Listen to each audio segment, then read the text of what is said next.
Welcome to Fast Politics, Colonel Fram. Thank you so much for having me. First, I'm going to let you do this sort of because you work at the DoD. Give us your disclaimer. Yeah, I'm joining you today in my personal capacity, and my views do not necessarily reflect those of the Department of Defense or the United States government.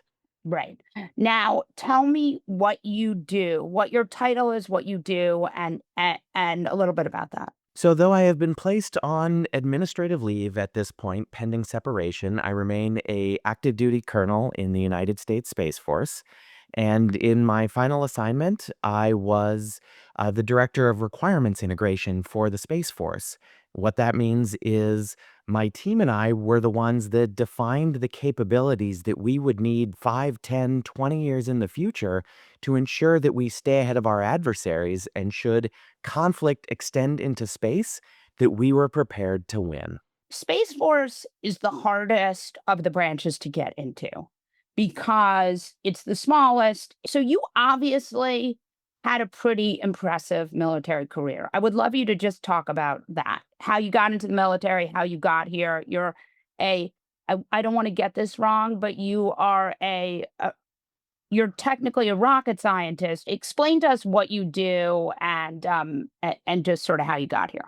Sure. So my career in the 3 minute nutshell, I am an astronautical engineer by Right. education, or colloquially a rocket scientist.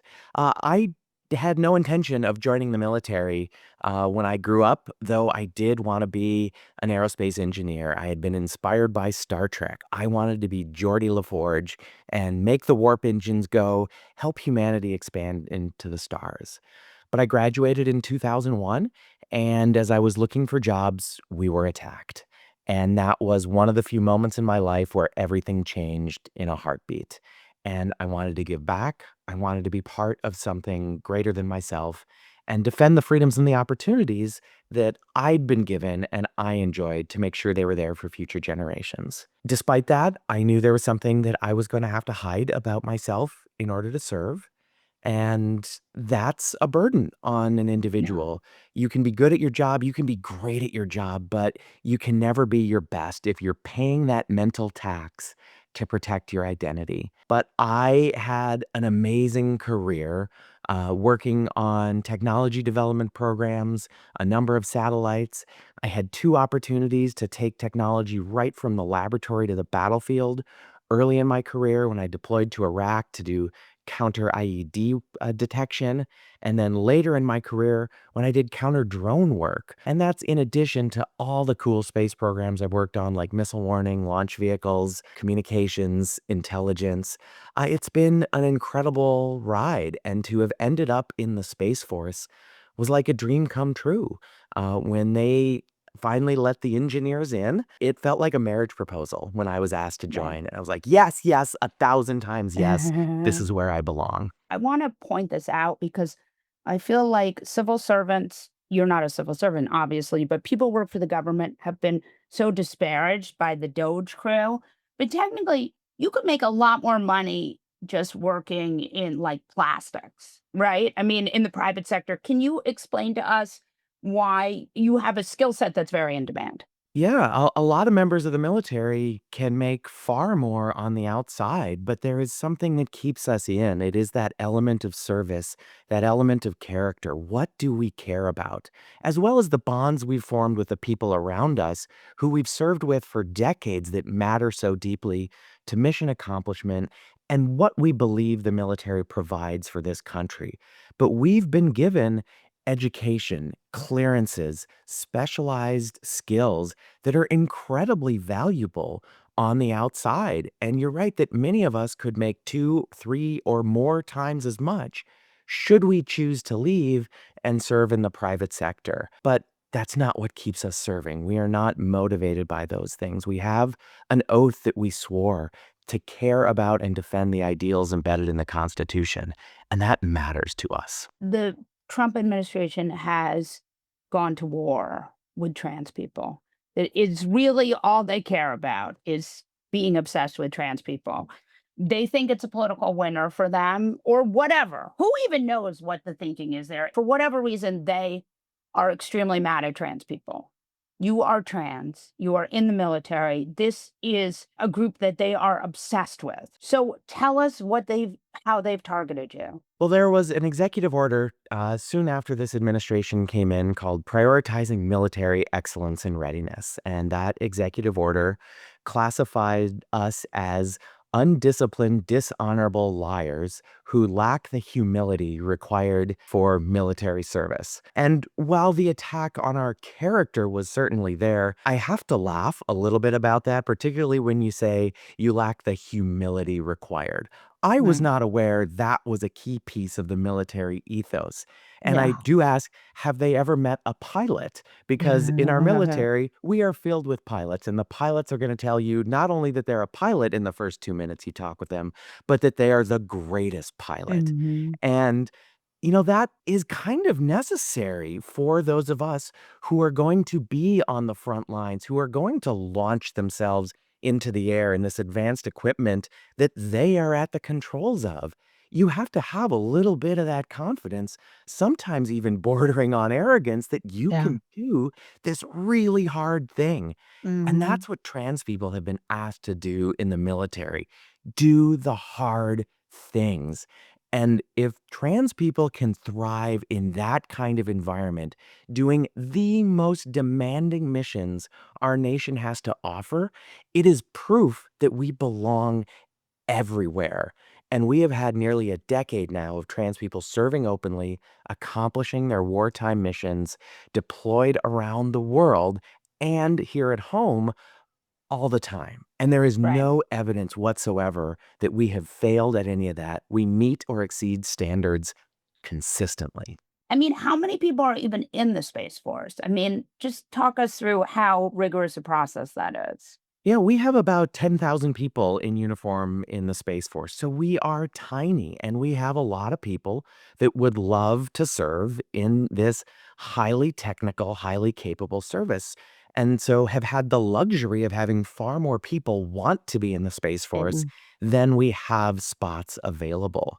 So for my career field, for the engineers that wanted to transfer into the Space Force at the beginning, they held a board and were allowed to be very selective with who was brought over into the service. So here may be a bit of my touch, lack of humility in that I think we are incredibly talented people. And the folks that I have had the honor of serving with in the Space Force are the most incredible people I have ever met. They are so talented, so smart, so welcoming.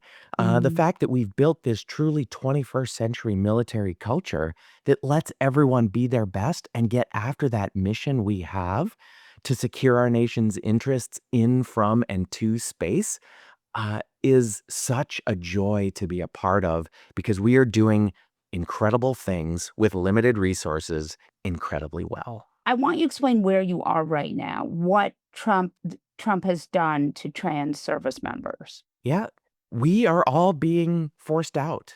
These are thousands and thousands of service members who were told you either had to voluntarily identify yourself and request separation or retirement, or you would enter this involuntary phase where there were all sorts of unknowns and could be very punitive actions taken against you. But I want to make it very clear there is no such thing as a voluntary choice to leave the service here. We are being forced out. If there was a choice, we would continue to serve because there have been these incredible investments in us. We are the service members who not only are technical experts, but we are training and developing future generations of leaders. So the impact is not just on us. It is also on the units where all of a sudden there's going to be this hole where an incredibly capable, qualified service member used to be. And the people around see that hole. They have to work harder to fill that because there's not a replacement that walks in off the street and fills in where someone who is an 18-year senior non-commissioned officer used to be. So, what do they think? Will they want to continue serving? What about the people that we would have been training and developing to take our places, and now we're just gone? Or the people considering military service? where 30% of Gen Z adults identify as member of the LGBTQ community. Will they think the military is an option for them? So this is a wide-ranging impact, not just on us, but on so many others, and will have important implications to national security, both today, but those ripples grow as we go further into the future without our presence. It's set up in a way to make it as unpleasant and painful as possible for trans members of the military. Can you explain sort of the nuances of that? Well, the policy basically goes after us on character. We are basically being told that we are not wanted. We should not exist in the public sphere. What I get from that isn't just the question of why, because there's no evidence to back any of the claims being made about us. And you have, at this point, had multiple judges rule that it is, in fact, our service record that is Exhibit A as to why these claims are nothing but animus. Um, but I think it also speaks to the incredible resiliency of our transgender service members who have had these things thrown at them for years and have continued to lace up their boots and accomplish the mission. But now we are finally being ordered to take off those boots and set them aside for the final time. And that hurts because this is our identity. We do not walk into a room and say, I'm trans, or lead with any of that. We walk into the room with our uniform. We lead with the accolades and the experiences and the characteristics about us that that uniform represents. That is what people see. And we have been told that cannot be you anymore. And that hurts because we care. I wonder if you could explain to us what it's like right now when you talk to other people. Like, you guys are being led by someone who has not a ton of military service. We've seen that there's been a lot of, like, the way that this administration has fired people, it seems as if they're not, the people they fired have all been Black, women, or trans. It strikes me, they transmit a lot that this is about readiness. The head of the DoD does a lot of push-ups. I wonder if you could talk to us about how this feels to be there when this is happening, and a little bit about what you see. Well, it feels like there's a focus on short-term actions that could be considered as wins in some way by putting others down perhaps or focusing on things that are not connected to any sort of longer term strategy. This relentless focus on war fighting and how do we fight better than anyone else. In my mind, it's more about focusing on how do we not go to war? How do we be prepared in a way? How do we have the friends and alliances that matter in a way that no one would ever want to fight us, that we would never have to get to that point? So that's one of the things that I wish we were doing is figuring out how do we lead in a way that others are going to want to follow us, that we're going to want to come together in some sort of shared purpose and ensure that we never have to fight. Because it is not about being the biggest, baddest bully on the block. It's about having so many friends that you're untouchable. So that feeling that we're changing our focus can be really challenging to deal with. And also, there's a bit of a culture of silence that has emerged. And that's really frightening as well, because our job is to provide best military advice. And if the advice or the only thing we can say is yes, that's problematic as well. And we have historically been able to tap into multiple perspectives and build amazing solutions because we're listening to everyone. We're hearing from people of different backgrounds, different experiences, and integrating that into the solution that we need. And if we are telling certain voices that you're not welcome, that your perspective is not warranted, then we have a problem. The military figured out that if you were diverse, you could get people to work together better. And I wonder if you could explain why the Trump administration's anti-diversity push is actually, it seems like an anathema to what the military is now. Well, I can't explain why this focus on destruction of the diversity that exists within our military. What I can point to is the incredible record of diversity and the value of inclusion in the military. We can go all the way back to the revolution. And the first person killed was Crispus Attucks, an African American of native descent as well. Someone who may not have been allowed in uniform, but truly kicked off what became the American Revolution. You had people brought over from Europe who were gay. Baron von Steuben, who trained the U.S. Army and whose field manual was basically in place for the first 50 years of the country. He was the one that whipped Washington's troops into shape in Valley Forge. In the Civil War, you have a record of over 400 people who were assigned female at birth who put on the Union colors and fought. So the evidence exists to the very beginning of when the nation called, people answered. And in World War I, we tapped into the Navajo code talkers. Despite and 50 years of oppression, they called and served and gave us incredible value because of their unbreakable code just from using their language. They would go on to serve again in World War II, or you saw the example of the Tuskegee Airmen, black officers who were spat upon and refused entry into the officers' club, yet were the greatest thing a B-17 pilot could ever see on their wing because of their skill meant that those pilots had a much greater chance of returning home. So we have seen example after example of groups being integrated into the military, and despite the barriers in their way, they added value.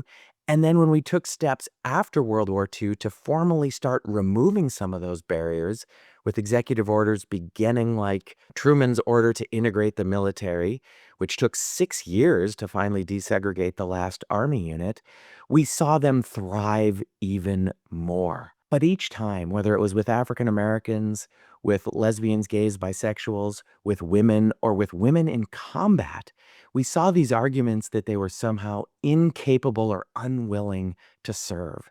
And those are the same arguments being recycled against trans people today, with the inclusion, again, of an argument that is tried and true that we are a disruption to unit cohesion.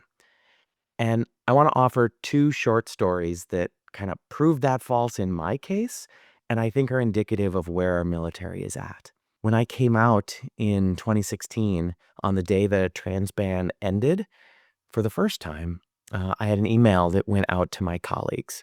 And when the Secretary of Defense finished making the announcement, I hit send on that email, and then I ran away because I didn't know how my life was going to change. I hopped on the elliptical machine. I went nowhere faster than I had ever gone anywhere in my life.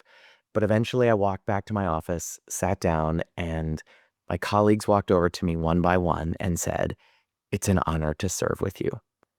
And I was absolutely floored.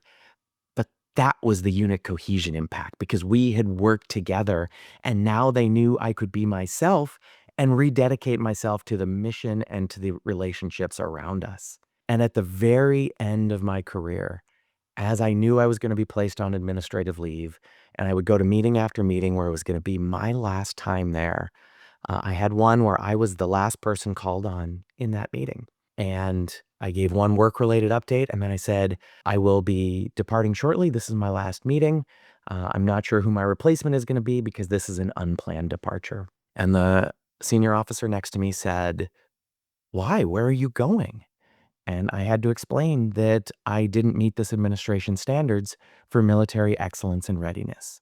And though it took a moment, reality dawned on the senior leaders in that room, generals and admirals and senior civilians, and the scene repeated. One by one, they walked over to me, and with now the tinged by the sadness of past tense, said, "It's been an honor to serve with you." And I walked out of the room with tears in my eyes. Thank you. Thank you. Thank you. Thank you for joining us. Thank you for having me.